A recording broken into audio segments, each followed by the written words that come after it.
I don't know if my experiences belong here, but here goes. This is the simple and really short version. Aunt died suddenly and started terrorizing her house and my family's house. We live close by. Dad called local priestess to find out why she's still haunting her and his house. Some relative came over to observe priestess's ritual. Her spirit told us she was killed by black magic.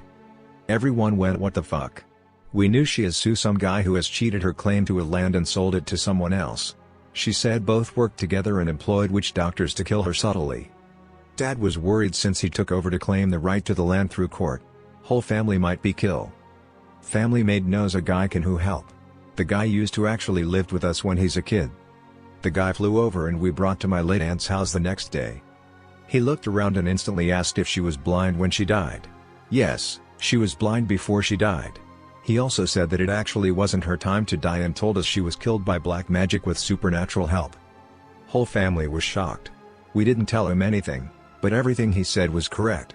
He even pointed out where my late aunt ghost is.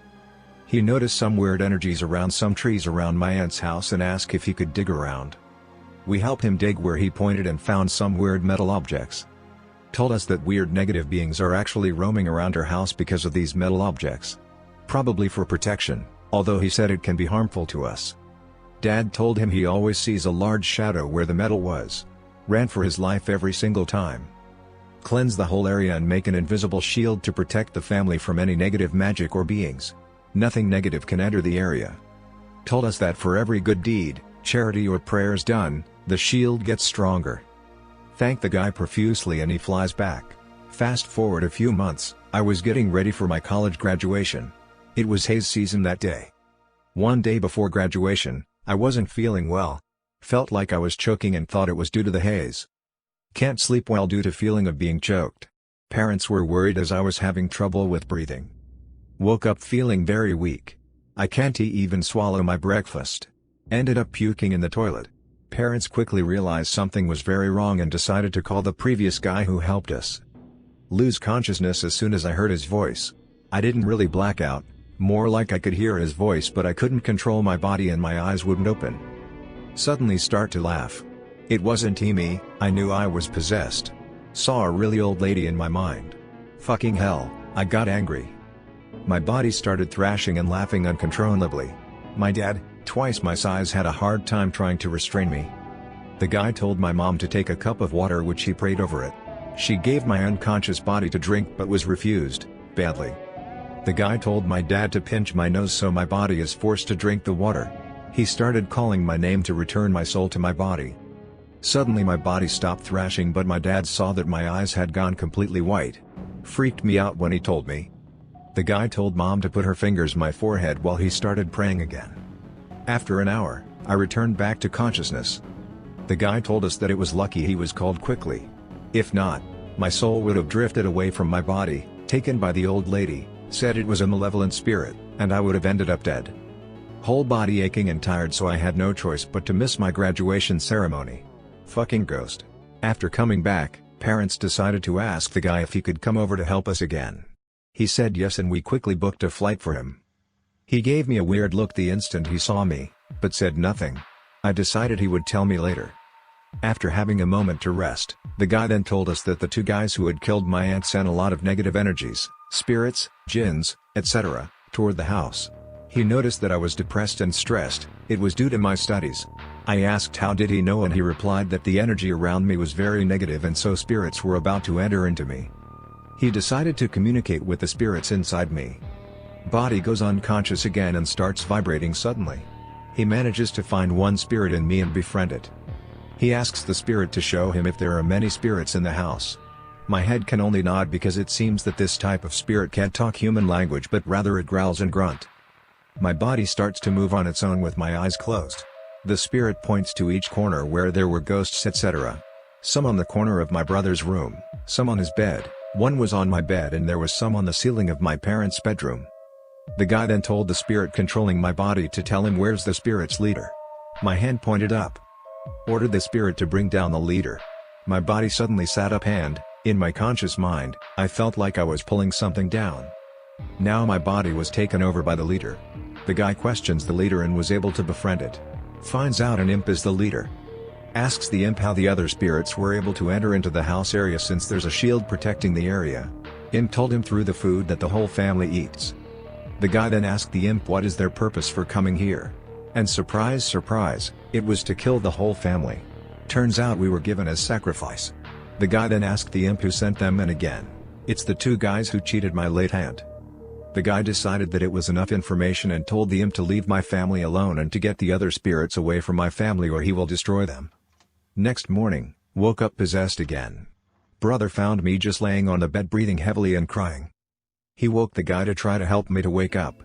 He starts praying again and calls my name. I suddenly stop crying and he starts talking to the spirit controlling me. A few minutes of talking and shouting at the spirit, it turns out this spirit is protecting me. It brought my soul back into my body and was fighting off other negative spirits.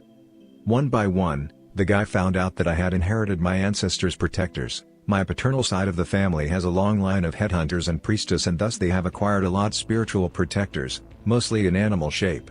My grandmother used to be a local priestess and it seems these things were passed down to me. Found out I have 7 guardians in me and they were not able to manifest themselves, because the spiritual door inside me was closed. The guys then cleansed me and told me that with the guardians now free, I will be able to see, hear and smell spirits, ghosts etc. But I wouldn't fear them. What the guy said was true. Within a week, I saw many fucking spirits circling around my home area. One particular one was a gigantic thing with furs covering its body. Shit was weird but somehow it wasn't that scary but more odd to me.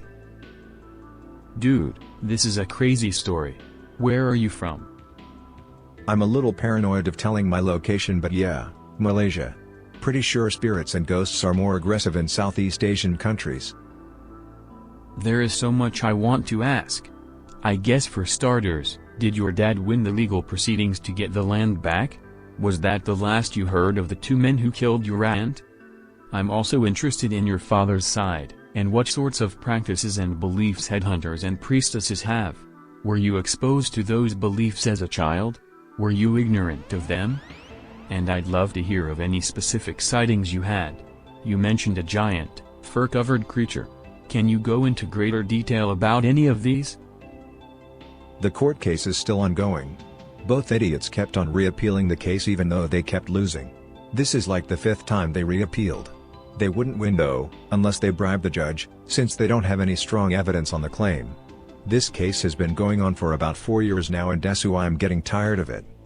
As of those 2 idiots, I last saw the guy who sold the land during a wedding of a relative of mine, like 2 weeks ago. The guy is actually an uncle of mine, 3rd cousin if I'm not mistaken. Since I am more sensitive to, let's say, the supernatural now, the guy smells really bad and I mean like some rotten meat or trash smell. I sometimes saw some kind of shadow following him. Maybe his guardian or something but the thing has some bad vibes around it. Never heard anything from the other guy who bought the land though. The only time I saw him is during the court case hearing. Both idiots are still actively sending weird mumbo-jumbo shit towards my family so I guess they're still seething about the land claim. The headhunting and priestesses thing are mostly my people's culture.